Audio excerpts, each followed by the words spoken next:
네, 오늘은 그리스도를 본받아 33번째 시간입니다. 부제는 내 자신을 산 제물로 드려라 하는 말씀을 가지고 함께 교통하도록 하겠습니다.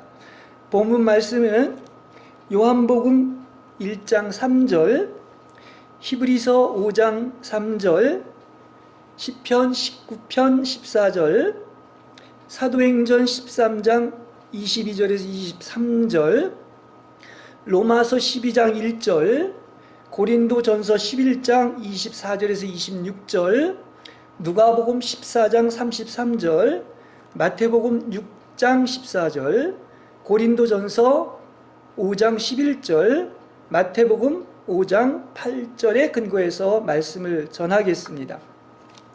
자, 지금 이제 그리스도를 본받아 이 마지막 부분인 성찬에 대하여 이렇게 계속해서 말씀을 증거하고 있습니다. 그래서 오늘은 몇 가지의 내용을 가지고 성찬에 관련된 말씀을 여러분에게 전해드리도록 하겠습니다. 첫 번째로 성찬의 존귀함과 사역자의 의무에 대해 말씀을 드리겠습니다. 하나님은 창조주이십니다. 그렇죠? 그래서 만물이 다 그분으로 말미암아 생겼으니 생겨난 것이 그분을 떠나서 생긴 것은 하나도 없습니다. 그러니까 무에서 유로 모든 만물을 창조하신 유일하신 분은 하나님 한 분밖에 없습니다. 우리가 이것을 안다면 그 로마서에도 그런 말을 하고 있는데 모든 하나님 아닌 모든 것들은 다 피조물인 겁니다. 그래서 말씀이신 하나님만이 세세무궁토록 영원하시고 다른 모든 것은 풀과 같고 꽃과 같고 다 사라진다고 하는 사실이에요. 우리도 바로 피조물입니다. 그래서 로마서에서는 이렇게 얘기를 하고 있습니다.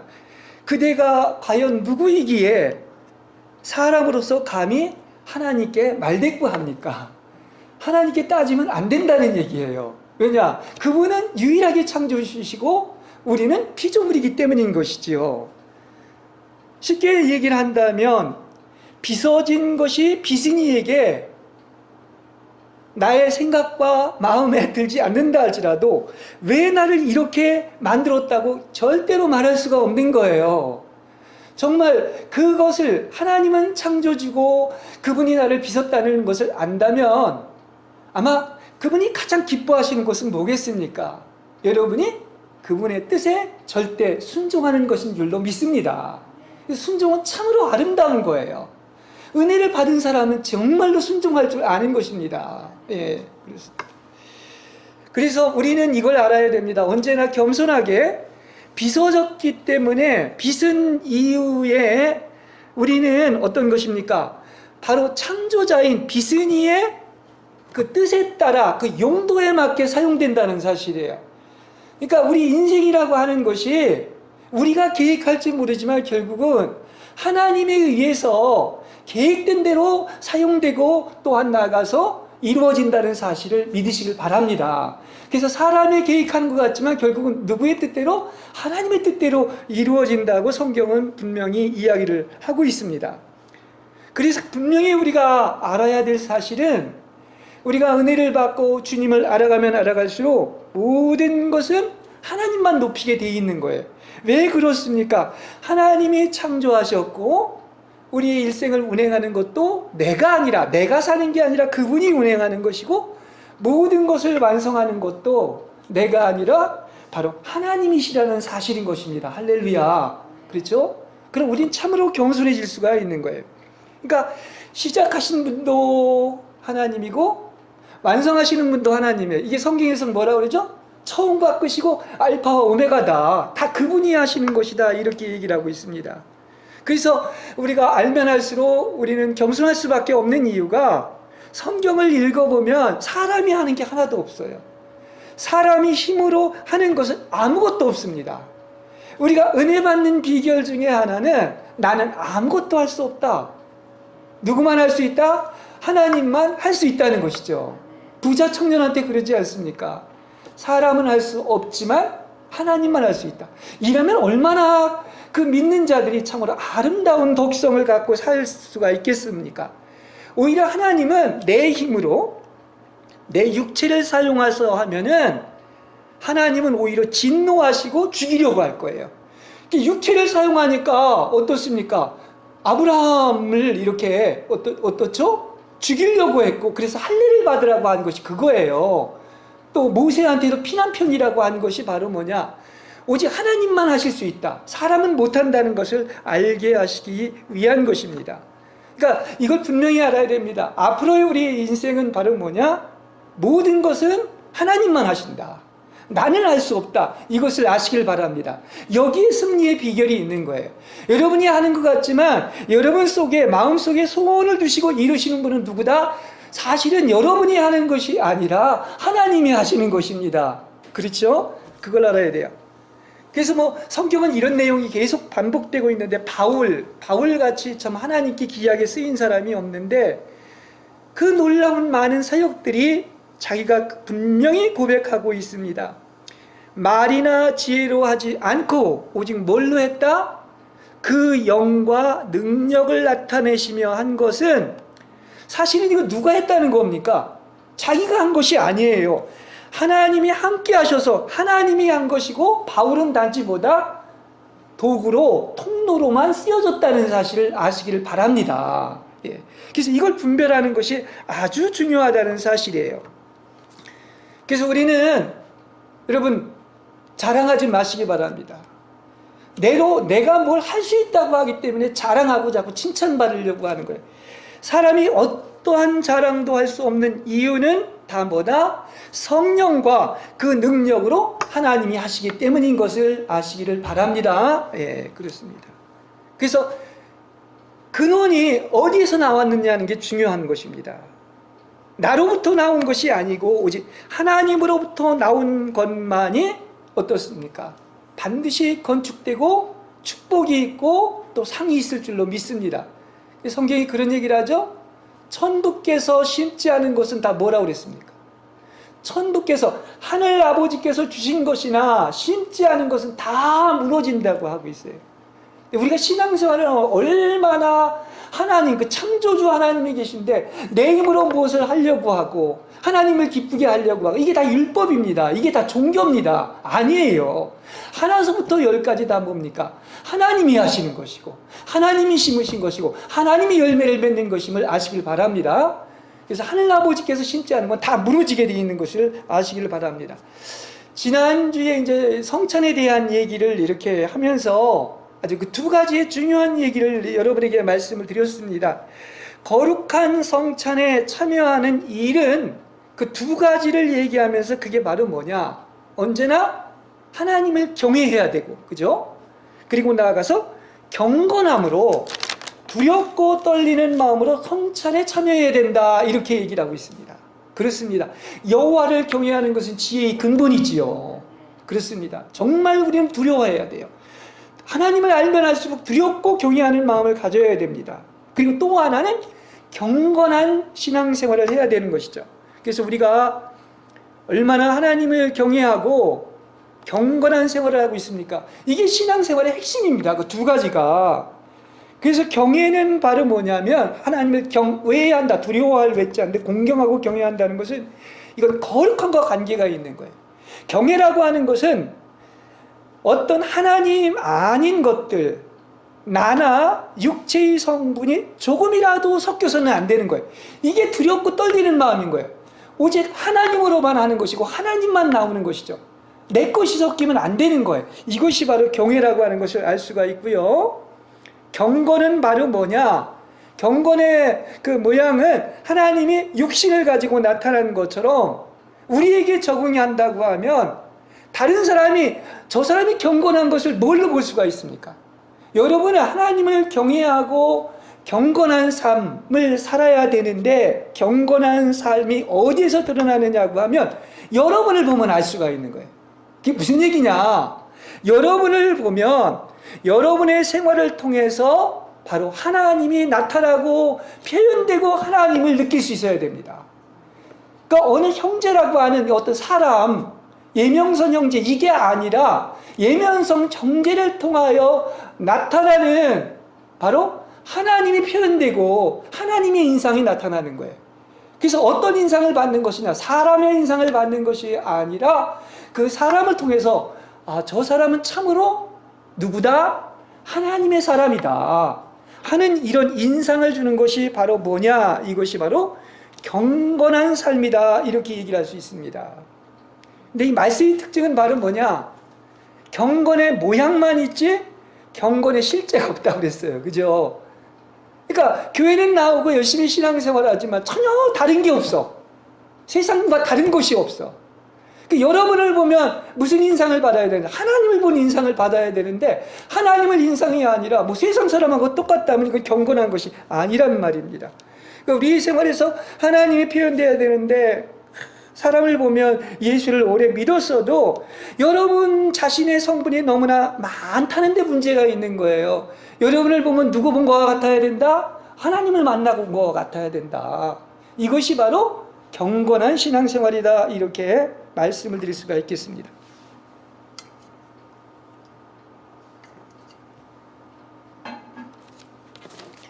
자, 하나님이 이제 이렇게 사역을, 하나님의 사역자들을 통해서 하시는데, 성찬을 집례하는 사역자는 당연히 더 엄격한 규율에 묶이고 더 온전한 거룩함을 추구해야 됩니다. 이거는 뭐 사역자뿐만 아니라 당연히 하나님의 거룩한 백성이기 때문에, 그렇죠? 그게 성도예요. 성도들은 다 사역자뿐만 아니라 이렇게 거룩한 삶을 살아야 됩니다. 그래서 자기 자신을 온갖 덕으로 치장하고 다른 사람들에게 선한 삶의 모범을 제시해야 됩니다. 그게 바로 그리스도를 본받는 거예요. 그죠? 그리스도가 산 것처럼 그대로 사는 것이죠. 그렇습니다. 그래서 우리의 국적은요, 여러분은 이 땅에서는 나그네입니다. 그리고 이방인이라고 그랬어요. 이건 뭐냐? 잠시 하늘에서 내려와 가지고 여권을 받아 가지고 사는 그런 어떤 것입니까? 외국에 여행 나간 사람을 얘기하고 있는 거예요. 그렇게까지 생각하십니까? 우린 이 땅의 고향이 본래가 아닙니다. 저 하늘의 고향입니다. 그 국적이 어디에 있다? 하늘 시민인 거예요. 하늘 가족인 거예요. 그게 왕 같은 대세장이고 택하신 족속이라는 것입니다. 그래서 국적이 하늘에 있기 때문에 우리는 누구와 같아야 된다? 하늘의 천사와들이나 이 땅의 온전한 자들이 보여주는 것과 같은 그런 수준에 이르러야 되는 것이죠. 거룩해 한 거예요. 그게 성도들인 것을 알 수가 있습니다. 그래서 우리가 이제 그 옷을 입어야 된다 하는데, 이거 시간이 없으니까 이걸 뭐 깊이 얘기는 안 하지만, 구약에 보면은 이제 하나님의 일을 하는 그 제사장들이 예복을 입었죠. 뭐 우림과 둠밈과 여러 가지 이런 어떤 것들이 있는데, 이제 그 신약 시대의 사역자는 지금 가장 그 포인트가 어디에 있느냐고 하면은, 그리스도를 본받고 그리스도가 이 땅에서 사는 그 초점이 바로 어디에 있느냐? 바로 저 십자가에 있는 거예요. 어디에 있다? 십자가에 있는 것입니다. 그럼 성찬을 한다는 것도 뭐냐? 성찬을 하는 이유는 성찬을 하고 모일 때마다 뭐를 기념하는 거예요, 여러분? 뭐를 기념하는 거예요? 그냥 같이 모여서 친교하는 겁니까? 아닙니다. 그 핵심은 어디에 있느냐? 나를 위해서 살이 찢기시고 피를 흘리신 주님의 죽으심을 기념하는 거예요. 할렐루야. 그렇죠? 그걸 언제나 기억하셔야 될 것입니다. 그렇죠? 그래서 신약의 이 사역자는 그리스도의 순환을 늘 기억하게 하기 위하여 앞뒤에 두 개의 십자가가 있습니다. 제가 오늘 가운을 입진 않았지만은 이 스토리에 보면 앞에도 십자가가 하나가 있고 뒤에도 십자가가 있습니다. 아마 천주에 계신 분들은 그걸 입고요, 아마 그 집례를 할 수도 있을 거예요. 그럼 그 두 개의 십자가는 뭐냐고 하면, 앞에 것은 그리스도의 발자취를 면밀하게 주시하고 바로 따라가는 사람으로서 여러분의 여정은 어떤 것인가? 특별히 사역자의 여정은 바로 뭐냐? 주님이 가신 길을 따라가는 거예요. 그렇죠? 그게 그리스도를 본받는 것입니다. 여러분의 신앙생활은 뭐 하는 것인데, 주님이 이 땅에서 살았던 그 삶의 궤적을 그대로 따라가는 사람들이다, 얘기를 할 수가 있는 것입니다. 그리고 뒤에 것은 뭐 하는 것이냐? 이제 주님을 따라가는 것이 한 가지고요. 사람들로부터 겪는 여러 가지 핍박과 박해와 굴욕과 해악이 있습니다. 근데 그걸 어떻게 해야 되느냐? 주님은요, 그 모든 것까지 다 감내하시고 죽기까지 순종했어요. 그게 그리스도 예수의 마음인 것입니다.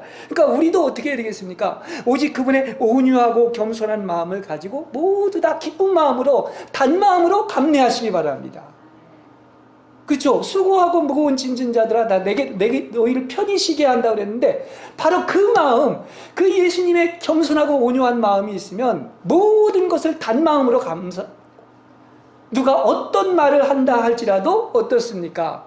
우리가 그 마음이 있다고 하면 여러분 속에 누구도 요동치지 못하게 하는 놀라운 평강이 있을 줄로 믿습니다. 다 나한테 와라. 내가 너를 편히 쉬겠다고 그랬어요, 안심. 비결이 여기에 있는 것을 아시기를 바랍니다. 그래서 우리는 오늘은 마침 그 사역자, 성직자에 대한 그 진리를 얘기하면서 얘기를 하지만 우리 모두는 다 똑같은 거예요. 무슨 말을 듣든 여러분 안에 누가 계시냐? 예수님이 계십니다. 함께 계십니다. 아멘? 그렇죠? 살아계십니다. 만 사람이 있어도 하나님이 임재하지 않은 교회가 있고요. 몇 사람이 있어도 하나님이 임재한 교회가 있는 거예요. 그걸 아시기 바랍니다. 그럼 예수님이 우리 안에 있다면 누가 무슨 말을 하건 뺨을 때리건, 성경은 뭐라고 그랬습니까? 오른뺨을 돌려면 왼뺨까지 돌려대라고 한 것처럼 전혀 마음이 요동하지 않고 하나님만을 원하고 바라보고 사람과는 직접 관계하지 않는 거예요. 그럼 아무 문제가 생길 수가 없는 것입니다. 품을 수가 있는 것을 이야기하고 있습니다. 뿐만이 아니라 우리는 연약하죠. 죄인이죠. 그래서 사람의 연약함 때문에 백성들의 죄뿐만이 아니라 자신의 죄를 위해서도 우리는 제물을 드려야 하는 거예요. 그럼 이따가 이제 잠깐 설명을 하겠지만 우리가 바로 뭡니까? 핵심은 어디에 있느냐? 하나님의 가장 바라시는 제물, 물론 주일에 헌금도 하고 열심히 봉사도 하고 일도 하지만 산 제물이 뭐냐? 얘기 안 해도 여러분을 알 겁니다. 하나님이 가장 기뻐하시는 산 제물이 바로 여러분 자신임을 아시길 바랍니다. 하나님은 딴 걸 원하는 것보다, 일보다도 어떤 그 열심히 섬기고 봉사하는 것보다 여러분이 산 제물도 하나님께 드려서 하나님을 죽도록 사랑하기를 원하시는 거예요. 이게 가장 큰 핵심입니다. 하나님은 누굴 원한다? 다른 거 원하지 않아요. 하나님이 능력이 없어서, 재물이 없어서 다 하나님이 만든 것인데 바로 누굴 원한다? 나 자신을 원한다. 여러분 자신을 사랑한다. 여러분 자신을 원한다는 사실을 아시기를 바랍니다. 그게 진정한 예배가 되는 거예요. 예, 그렇습니다.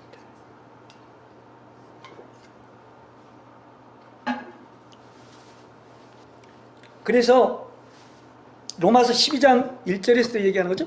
하나님이 기뻐하시고 거룩하고 살아있는 그 희생 제물로서 여러분의 몸을 드리는 것을 하나님이 가장 기뻐하신다는 사실인 것입니다. 여러분이 있는 곳에서 어디에서나 여러분 몸이 가 있는 데가, 오늘 여러분의 몸은 어디에 와 있습니까? 이 예배당에 와 있지 않습니까? 주님의 임재 아래 와 있습니까? 그런 것처럼 여러분의 삶 전체가, 여러분의 몸이 곧 하나님께 희생제물로 드려져야 그것이 하나님이 기뻐 받으시는 제물임을 아시기를 바랍니다. 그래서 이렇게 정말 이렇게 우리가 우리 자신같이 소중한 게 어디 있습니까? 나에게 있어서 나의 생명같이 소중한 게 어디 있어요?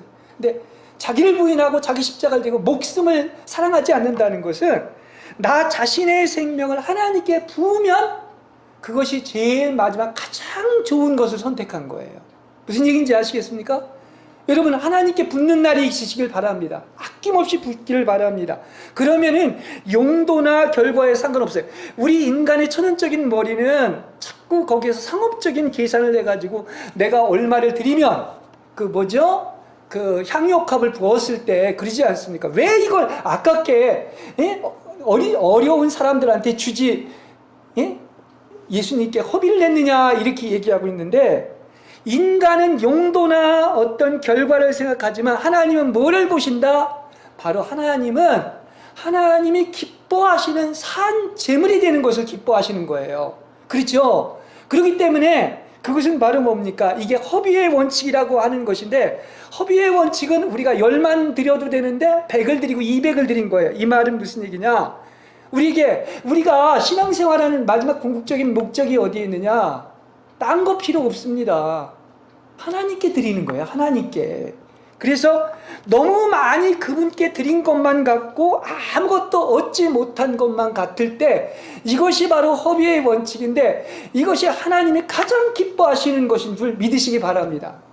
하나님이 뭐를 기뻐하시는지 이제 아셨죠? 그렇습니다. 그런 허비의 원칙이 있는 거예요. 어리석을 정도로, 바보 같을 정도로 여러분의 생명을 부어서 하나님께 드릴 수 있다면 그것이 가장 귀한 향유옥합을 드린 겁니다. 그리고 하나님을 가장 기쁘시게 한 거예요. 그렇죠? 이게 궁극적인 신앙의 목표인 것입니다.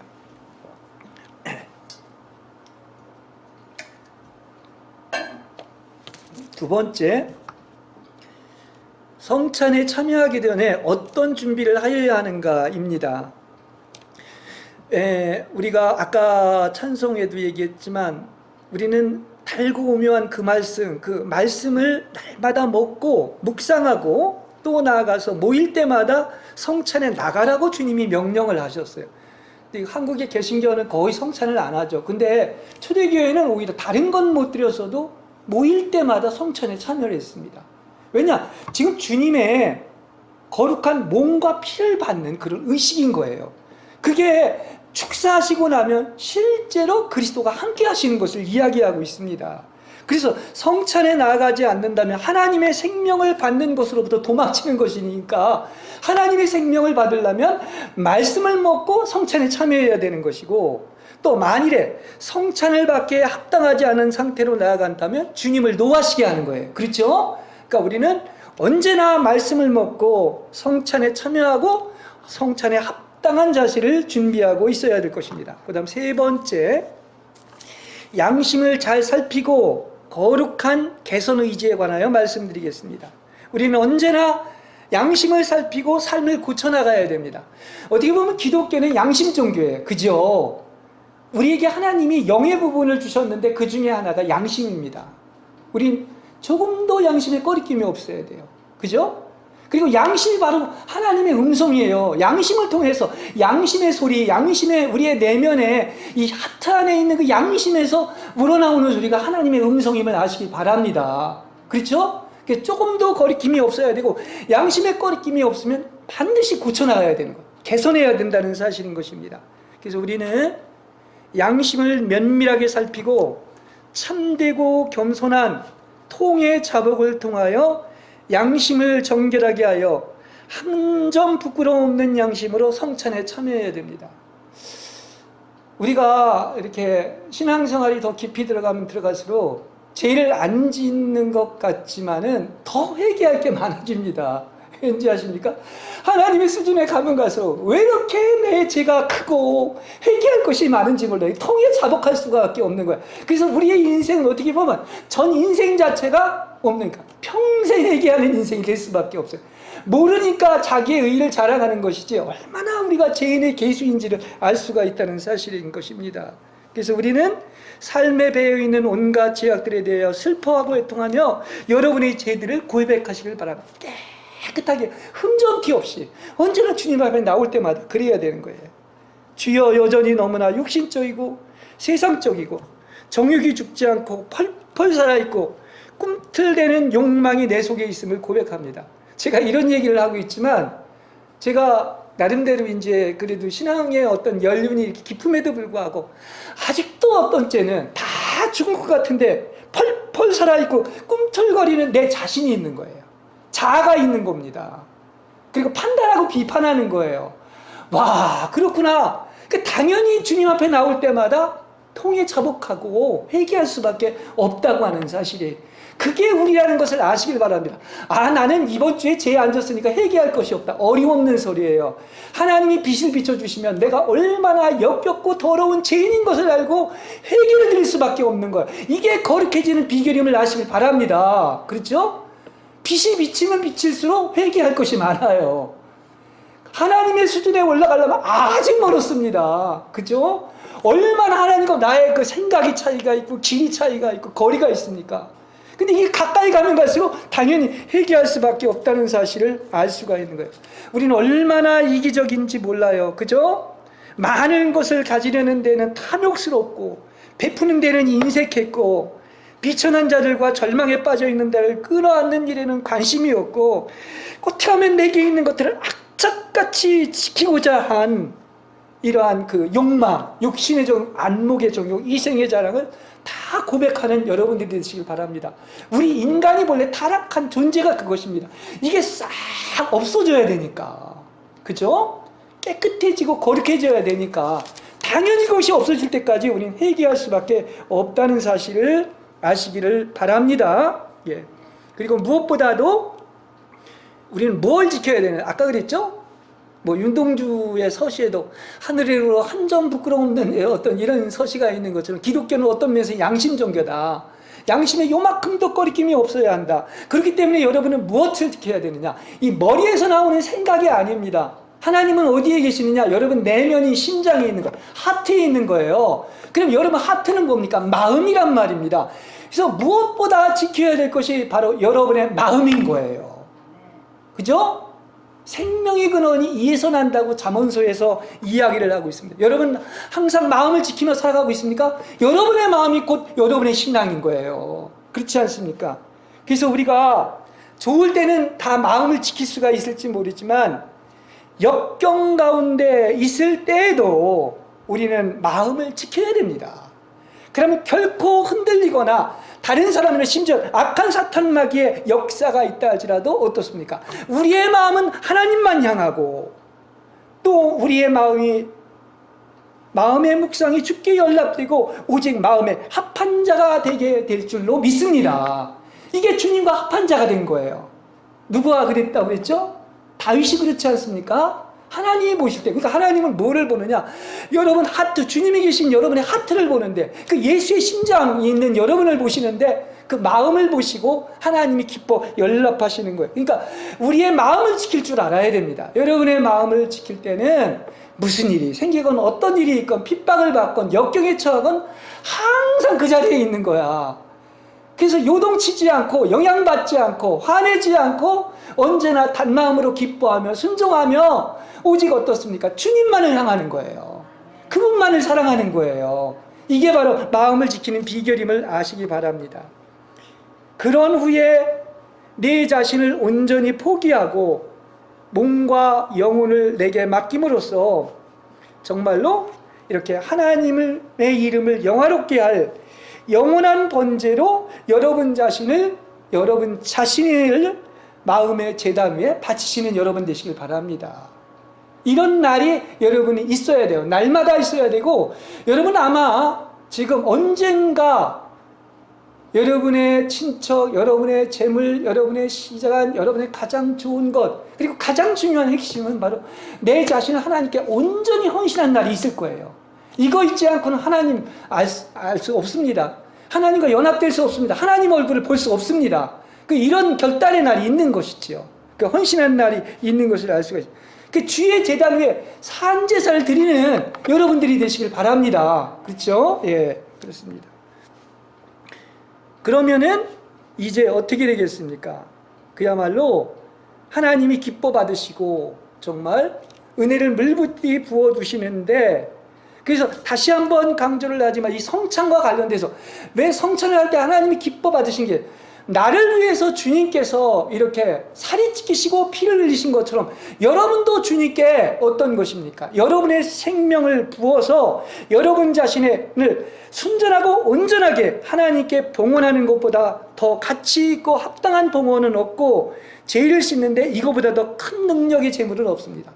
여러분이 하나님 말고 가장 귀하게 여기는 게 여러분의 생명 아닙니까? 여러분 자신의 생명을 하나님께 봉헌한다고 하면 그거같이 기쁜 일이 없다고 하는 사실인 것이죠. 그럼 그때부터 가장 큰 능력의 제물이 되고 하나님을 대면하고 만나게 되는 것을 알 수가 있습니다. 자, 그 다음에 네 번째, 십자가에 드려진 그리스도의 제사와 자기 포기입니다. 주님이 우리가 제단 앞에 나올 때마다 십자가를 볼 때마다 말씀을 하십니다. 십자가를 그냥 이렇게 무슨 장식품으로 보지 마시고요. 성찬도 바로 주의 죽으심을 기념하는 것이라고 했죠. 그래서 십자가를 볼 때마다 지금 주님이 또 이렇게 양팔을 벌리고 또 옷이 벌거벗긴 채로 그 온갖 수치와 굴욕을 당하고 십자가에 달려있는 것을 볼 줄 알아야 돼요. 이것은 왜 그런 것이냐? 죄가 없으신 분께서 바로 나의 죄 때문에 이렇게 하나님께 진노를 풀어드리기 위하여 이렇게 주님께서 자신을 드리고 내게 있는 모든 것을 하나도 남김없이 제물로 바치셨다는 말입니다. 십자가를 바라볼 때마다, 그러면 여러분 십자가 앞에서 우리는 그야말로 이렇게 십자가에 못 박힌 손을 바라보면 우리는 회복의 역사가 있고 치유가 일어나는 것을 알 수가 있습니다. 눈물을 흘리지 않을 수 없어요. 바로 나 같은 죄인을 위해서 그렇기 때문에. 그러면 거기에서는 그거로만 끝나는 것이 아니죠. 그럼 여러분에게 들리는 말씀이 있을 것입니다. 내가 이렇게 한 것처럼 이제 너도 날마다 어떤 것입니까? 네 자신을 자원하여 나에게 순전하고 거룩한 제물로 바치는 것이 마땅하다고 이렇게 말씀하실 것입니다. 그렇죠? 아니, 그런 주님의 음성이 들리는 것이 성경적인 거예요. 왜냐? 성경이 그렇게 기록하고 있으니까. 그렇지 않습니까? 아까도 그랬죠? 고린도전서 11장에서 얘기하는 것처럼 모이기를 패하지 말고 모여라. 그리고 예배드려라. 그리고 말씀을 먹어라. 그리고 꼭 명령으로 얘기를 하시면서 성찬을 내라. 예? 피와 살을 먹어라 얘기를 합니다. 그럼 왜 이 성찬을 하라고 그랬습니까? 이 성찬을 통해서 나를 기념하라고, 잔을 마실 때마다 이따 성찬을 하겠지만 떡을 먹을 때마다 이렇게 나를 기념하라고 했는데, 기념한다는 것은 무엇을 기념한다고 얘기하고 있습니까? 아까도 얘기했지만 나를 위해서 살이 찢기시고 피를 흘리신 주님의 죽으심을 기념하는 거예요. 뭐를 기념한다? 나를 이토록 십자가에서 사랑하신 주님의 죽으심을 기념하는 것이 바로 뭐다? 그것이 바로 성찬식의 의미임을 알게 될 것입니다. 그래서 주님은 지금도 계속 말씀하시는 거예요. 주가 말씀하시기를 내가 내 자신을 내게 온전히 바치는 것 외에 내가 너에게 무엇을 더 요구하겠느냐? 다른 것은 있지만 다 지엽적인 겁니다. 여러분 자신을 원하시는 거야. 내가 내 자신 이외의 다른 어떤 것을 내게 바친다면 나는 그런 것들에는 아무런 관심도 없다. 내가 나 이외의 모든 것을 가졌다 하더라도 만족할 수 없는 것과 마찬가지로 나도 내가 내 자신을 제외하고 내게 있는 다른 모든 것을 바친다면 나는 결코 기뻐할 수 없을 것이다. 이게 성경에서 우리한테 성찬식을 할 때마다 전해주는 메시지다, 이렇게 이야기를 할 수 있습니다. 하나님이 누굴 원한다고요? 사랑하는 자는 딴 거, 물질이나 무슨 집이나 이거 아니죠. 진짜 사랑하면 누굴 원합니까? 바로 네 자신을 원하는 거예요. 나는 네 자신을 원한다. 내가 온전히 너희 것이 되고 내가 온전히 나의 것이 되게 하기 위하여 나의 온 몸과 피를 너의 양식으로 주었다. 이걸 기억하라. 그렇죠? 그래서 내 자신을 드리지 않는다면 아무리 모든 것을 다 드렸다 할지라도 그의 제사는 온전하지 않고 또 나아가서 그 제사는 연락될 수가 없다고 주님은 우리에게 말씀을 하십니다. 그래서 우리가 내면에 빛을 얻어 이렇게 자유를 얻는 사람이 너무나 적은 것은 다 뭡니까? 대다수의 사람들이 자기를 포기할 줄 못하기 때문인 것입니다. 하나님께 다 드렸으면 이제 더 이상은 자기가 없는 거예요. 자기가 죽고 자기의 목숨을 잃고 그러면 오직 하나님만 기뻐하고 하나님의 생명만은 살게 되는 것인데, 성경은 그러지 않습니까? 자신을 부인하는 법을 모르고 자기 포기와 희생이 없기 때문에 다 문제가 있는 것이지, 이게 이루어지면 온전히 하나님과 하나로 연합될 수가 있는 거예요. 성경은 그러죠. 누가복음 14장 33절에 너희 중에 누구든지 자기의 소유를 버리지 아니하면 나의 제자가 되지 못하리라. 그러니까 여러분의 모든 소유를 다 버리는데 그 중에 핵심이 바로 뭐냐? 나 자신을 버리는 거야. 주님을 위해서 나 자신을 드리는 것을 이야기하고 있습니다. 그래야 진정으로 나의 제자가 될 것이고, 그 말은 다른 말로 하면은 우리가 신앙생활하면서 할 일은 하나밖에 없는 거야. 뭡니까? 우리가 하나님이 우리를 이 땅에 만드시고 또 이렇게 하나님의 자녀로 만드신 것은 한 가지입니다. 유일한 명령, 마지막 최고의 명령, 계시 중에도 최고의 계시는 바로 뭐냐? 나 사랑하라는 거예요. 나만 사랑하라는 거예요. 하나님께서. 그렇지 않습니까?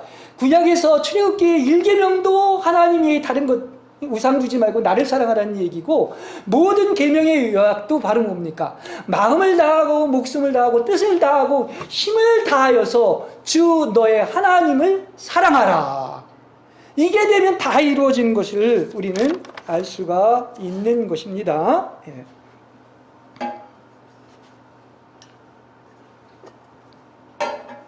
그 다음 다섯째, 반복되는 말이지만 이 자신과 모든 소유를 하나님께 드리고 모든 사람을 위해서 기도해야 합니다. 아까 출발에서 얘기를 했지만 하늘과 땅에 있는 모든 것은 누구 것입니까? 주의 것입니다. 그 사람들이 타락하고 나서 이걸 모르는 거예요. 다 지 것으로 생각합니다. 그 탐욕이 있기 때문에, 그것 때문에 사실은 어떻습니까? 이 세상이 모든 걸 다 이루었다 할지라도, 부를 이루고 명예를 이루고 권세를 다 차지할 때 할지라도 결과는 사망인 것입니다. 이 땅이 지옥인 거예요. 그 욕망이 있는 한. 그렇죠? 주의 것을 인정해야 됩니다. 그렇죠? 그래서 내 자신을 주께 차원에서 제물로 드려서 우리는 영원히 주의 것이 되길 원합니다. 이거는 굉장히 깊은 신앙의 단계에 들어간 것입니다. 그렇죠? 전부가 누구 것이냐? 나도 주의 것. 모든 것도 주의 것. 주가 전부가 된 거예요. 내 소유는 하나도 없는 것입니다. 그렇죠? 예. 그래서 하나님께서는 여러분에게 그 헌신의 진실성을 시험할지도 모릅니다. 광야를 두시고 시험하고 고생시키신 것은 바로 뭡니까? 네가 진짜 나만을 사랑하는지, 그리고 나만을 경외하는지. 그렇죠? 그래서 우리는 우리의 모든 소유가 그분의 것이 되고 완전히 지배하시기 위해서 이렇게 여러분에게 헌신에 대해서 알게 하기 위해서 그러한 시험도 있고 낮추신다는 것을 알 수가 있습니다. 결국은 무엇입니까? 모든 것이 하나님이 주인이고 하나님이 나의 전부가 되시고, 그래서 그분의 지배를 받게 하시기 위한 거예요. 그분의 인도를 받게 하기 위한 것입니다. 그러니까 우리는 신앙생활을 하면서 때로는 직업이나 또한 나가서 어떤 박사학이라든지 명예라든지 지위라든지 권세라든지, 또 심지어는 하나님이 정해주시지 않은 사람과 결혼하는 것까지 끊으라고 요구하실 수가 있는 거예요. 그렇죠? 왜냐? 그것은 절대적인 주권은 누구에게만 있다? 하나님께만 있다는 것을 인정하기 위해서 그런 훈련을 시킨다는 사실을 아시길 바랍니다.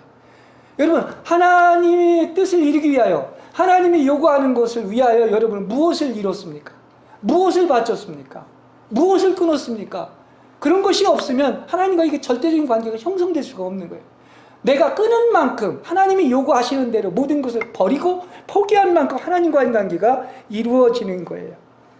그래서 그것이 바로 뭡니까? 주님이 정해주신 가장 좋은 길이라고 하는 사실을 아시기 바랍니다.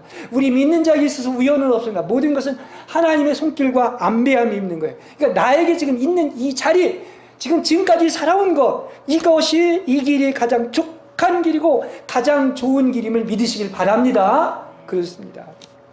그렇게 생각하십니까? 네.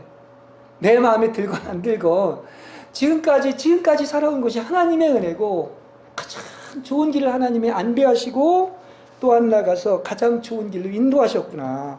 내 일생 여정을. 그래서 이렇게 우리가 주께 자신의 생명이 부어진 자는 왜 생명을 그렇게 붓기를 원하느냐고 하면, 사랑하는 자가 아니면 하나님은 그런 요구를 안 하십니다. 성경을 읽어보면, 이건 오거스틴도 얘기를 했지만은, 하나님이 유일하게 마음과 목숨과 뜻을 다하여 나를 사랑하라고 명령한 것은 누구밖에 없느냐? 어떤 피조물도 없어요. 여러분밖에 없다는 사실인 것입니다. 하나님이 여러분을 이 땅에 존재하게 한 것은 바로 뭡니까? 나를 사랑하라. 이 말은 주님과의 어떤 결혼의 관계라고 얘기를 할 수가 있는 것인데, 신부이기 때문에 그런 명령을 내린 거예요. 그렇죠? 그러니까 생명을 부어서 우리가 주님을 사랑할 수 있는 향유 옥합을 본 마리아처럼 그런 자들이 된 것은 바로 뭡니까? 여러분의 국적이 하늘로부터 온 신부들이기 때문에 하나님께서 그런 요구를 한 겁니다. 그래서 신랑이 신부에게 그런 요구를 한 거예요. 그리고 그런 사람들은 사는 것이 다릅니다. 땅의 것을 가지고 연연하지 않습니다. 그걸 쓰레기로 여기고 가장 가치 있고 귀한 것, 그죠? 개나 돼지가 좋아하는 그런 것이 아니라 그 진주와 보석인 하늘의 것만 추구할 줄로 믿습니다. 이게 하늘의 시민인 거예요. 그죠? 그래야 또 금과 은과 보석으로 되어서 어디를 갑니까? 그 영원한 신부만이 들어갈 수 있는 천연왕국과 새하늘과 새 땅인 새 예루살렘에 들어갈 수가 있는 것이죠. 그렇습니다. 그래서 우리는 다시 얘기합니다. 우리 예수 믿는 사람은 이 땅에 몸은 있는 것 같지만 하늘에 앉아서 이 땅을 살고 위의 것을 추구하고 하나님만 바라보고 하늘에서 온 것이기 때문에, 위로부터 왔기 때문에 우리는 사실은 알면 알수록 이 세상에 있기에는 적합하지 않은 사람들인 겁니다. 세상에 감당 못할 사람인 거예요. 세상하고 하나도 구분이 안 된다면 그 하늘의 사람이 아니에요. 하늘에서 온 사람이 아닙니다. 그래서 우리는 그런 신부들이기 때문에 하나님이 정해신 길을 가고 있는 거예요. 그것을 아는 여러분 되시길 바랍니다. 여러분 그냥 가는 길이 아니에요. 주님이 동행하면서 하나님이 정해놓으신 하나님의 노정을 가게 되고 어디까지 가는 것도 하나님이 다 구비해 놓았다는 사실을 아시길 바랍니다. 예.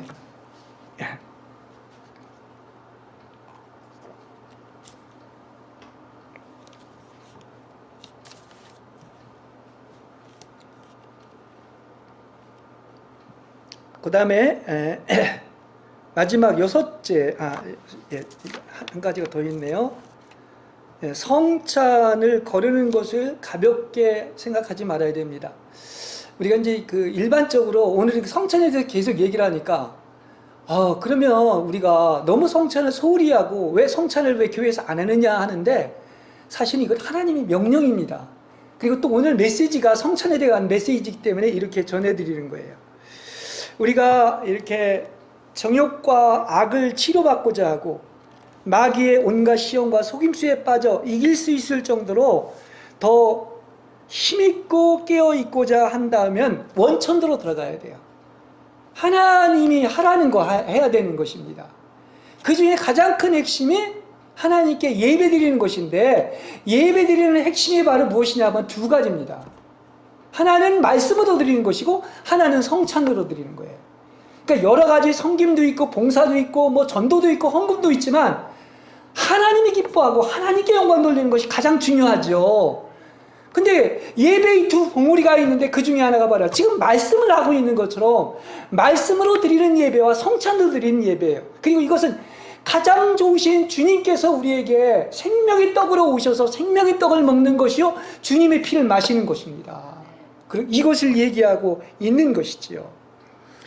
그래서 가장 원수마귀가 싫어하는 것이 뭡니까? 진짜 하나님의 임재가 있는 예배, 말씀이 살아있는 예배, 영의 말씀을 공급하는 교회는 어떻게든지 새로 나오는 사람들을 못 나오게 만들어요.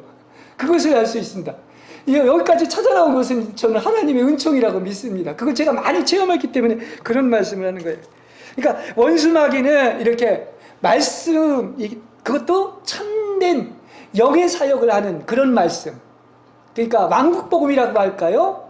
그 어떤 진리의 복음을 전하고, 이게 이제 그 850명의 어떤 말씀을 전하는 자 중에 한 명이라고까지 얘기를 하고 있는데, 이렇게 원수마귀는 이렇게 참된 영의 사역을 하는 영의 말씀을 전하는 것과 또 성찬이 주는 엄청난 유익과 치유력을 알기 때문에 수단 방법을 동원해서 성찬에 참여하지 못하도록 방해하는 거예요. 그걸 우리는 알아야 되겠습니다. 이거 영적으로 깊어지면 금방에 그걸 알 수가 있습니다. 그래서 사탄이 믿는 자들과 경건한 자들에게 찾아와서 말씀이 열리지 못하게 하거나 성찬에 아예 참여하지 못하게 만들거나 참여해도 형식적으로 참여하게 만드는 것을 알 수가 있습니다. 그래서 우리는 어떻습니까? 사탄을 대항하고 무시하고 사탄의 속임수들이 소기의 목적을 달성하지 못하도록 성찬에 빠지는 일이 결코 있어서는 안 됩니다. 이 말은 바로 뭐냐? 우리의 신앙생활은 바로 뭐냐? 이제는 언제나 새로운 피조물이 되었기 때문에 그리스도 안에 있는 거예요. 그리스도 안에서 주님의 임재를 느끼고 지성소에서 주님과 교제하고 교통하면서 언제나 주님 안에 머물러 있는 거예요. 그 중에 하나가 바로 말씀과 묵상기도와 성찬에 참여하는 것이죠. 초대교회의 특징이 바로 뭔지 아시죠? 모이기를 패하지 않고 날마다 모여서 떡을 떼며 신령한 노래와 찬미를 부르면서 어떻게 했습니까? 성찬에 참여했습니다. 말씀을 같이 교통했습니다. 이것을 알 수가 있는 거예요. 사탄은 가장 싫어하는 것이 역시 십자가입니다. 왜 그런지 아십니까? 예수님이 십자가에 못 박혔을 때 바로 무엇입니까? 그것은 육체가 못 박혔다는 것은 육체 속에 들어온 사탄이 못 박힌 거야. 그리고 나아가서 어떻게 됩니까? 바로 당신의 생명인 그 생명의 떡이신 살과 피를 우리에게 주신 것이죠. 그래서 새 언약을 완성한 것을 알 수가 있습니다. 그래서 사탄이 가장 무서워하고 두렵고 떨리는 게 누구냐? 한 줄로 왔다가 주행랑 치는 게 바로 뭐냐고 하면 바로 예수의 보혈과 십자가에 못 박힌 사람을 가장 두려워하는 것을 아시기를 바랍니다. 그래서 우리는 성찬에 참여해야 되는 거예요. 그래서 우리는 이렇게 주님께서 정말 언제나 그때그때 회개할 것이 있으면 회개하고 성찬에 참여하기를 원한다고 하는 사실을 알 수가 있습니다. 우리가 무력한 것은 약하고 시들시들한 것은 말씀을 먹지 못하고 성찬을 먹지 못하기 때문에, 다시 말해 주님의 떡과 주님의 잔을 마시지 못하기 때문인 것을 알 수가 있습니다. 그렇죠? 이거 같이 해로운 것이 없어요. 그래서 우리는 즉시가 중요합니다. 회개할 것이 있을 때 즉시 회개하시고, 돌이킬 것이 있으면 언제나 돌이켜서 주님과 교통하시고, 언제나 즉시 합당하게 성찬에 참여해야 됩니다. 이 말은 항상 쉬지 않고 언제나 주님과 함께 있으란 말입니다. 그렇죠? 예. 그래서 자신의 양심을 늘 깨끗하게 지키며 성찬을 받기에 합당한 자로 예비되고, 또 경건하고 거룩하게 살아가는 사람들은 참으로 행복한 사람이고 하나님께서 기뻐 받으실 줄로 믿습니다. 경건한 사람은 성찬에 나와서 그야말로 그리스도의 성육신과 고난의 신비를 경건하게 묵상함으로 말미암아, 당연히 그것을 우리가 체험했다고 하면은 우리의 심장으로부터 그리스도에 대한 사랑이 불타오르게 되고, 그럴 때마다 그리스도와의 신비로운 교제를 통하여 하나님의 얼굴을 뵙게 되고 날마다 보이지 않게 새로워져 갈 줄로 믿습니다.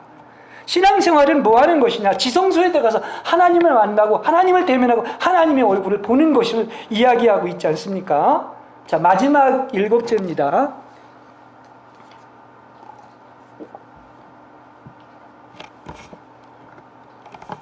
성찬에, 그리스도의 성찬에 참여하기 위해서 정성을 다해 준비해야 됩니다. 그리스도께서 말씀하시기를 주님은 참으로 순결한 분입니다. 그리고 거룩한 분입니다. 다른 것이 요만큼도 섞여 있질 않아요. 그래서 누구를 좋아하시느냐? 아까 그랬죠? 무릇 지킬 만한 것보다 여러분의 마음을 지켜라. 양심을 지켜라. 그래서 마음이 청결한 자, 양심이 청결한 자는 누굴 본다고 그랬습니까? 하나님을 본다고 그랬어요. 그러니까 여러분은 정말로 순수함을 이렇게 지키시고 거룩함을 이렇게 하나님이 이렇게 갖게끔 여러분은 거룩해져야 됩니다. 그래서 청결하고 순수한 마음이 있는 자가 하나님을 본다고 하는 말은, 하나님은요 어디에 계시느냐?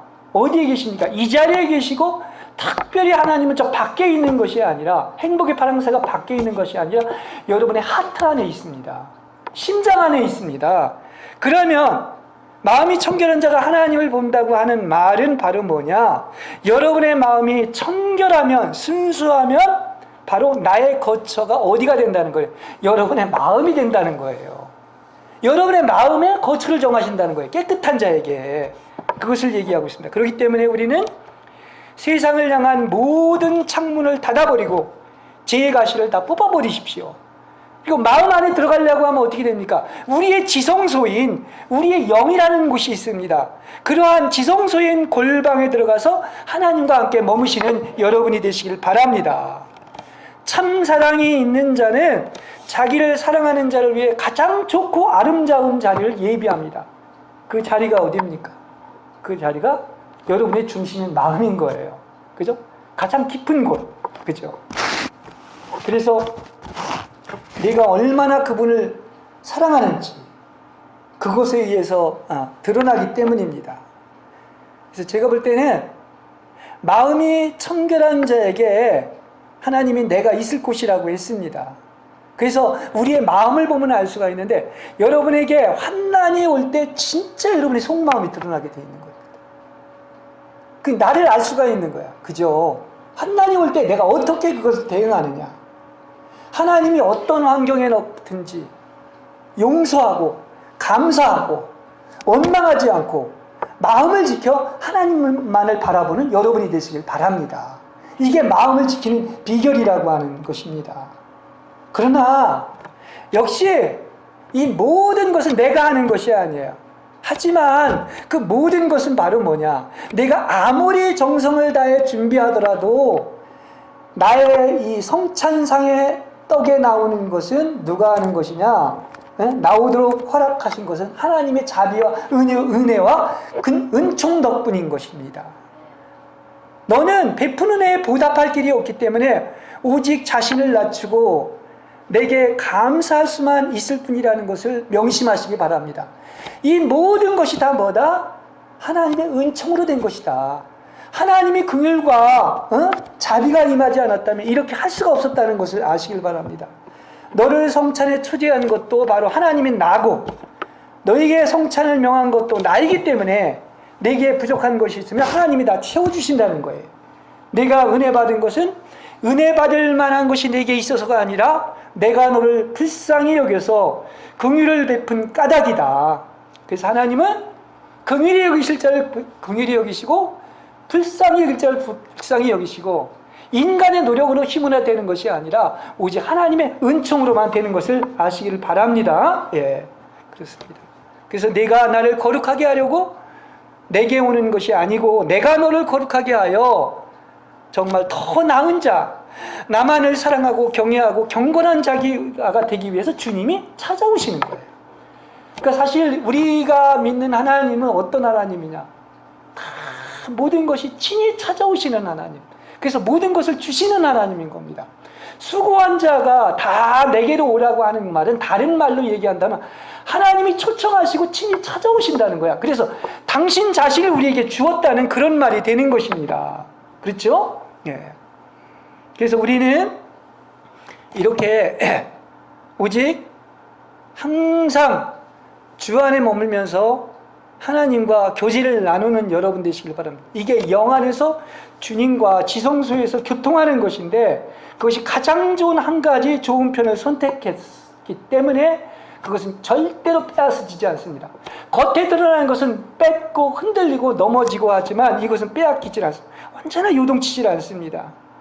그래서 세상은 내가 모시고 있는 분은 온 천하가 다 달려들어도 내게서 빼앗아 갈 수 없는 분이시고 내 자신을 온전히 산제물로 내어드려야 할 분은 바로 나이기 때문이다 말씀하시는 것입니다. 그러면 왜 이토록 주님은 여러분 자신을 원하실 것입니까? 다른 것 물론 그거 하지 말라는 건 아니에요.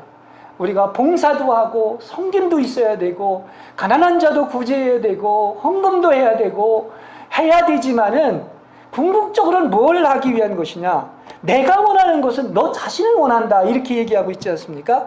이것은 왜 그러냐? 다른 피조물이나 어떠한 사물하고는 상관없이 여러분이 누구기 때문이다. 너는 나의 신부기 때문에 내가 진짜 원하는 것은 너 자신이라는 거예요. 누구기 때문에? 여러분이 신부로서 창세전에 선택됐기 때문에 그런 요구를 하시는 거예요.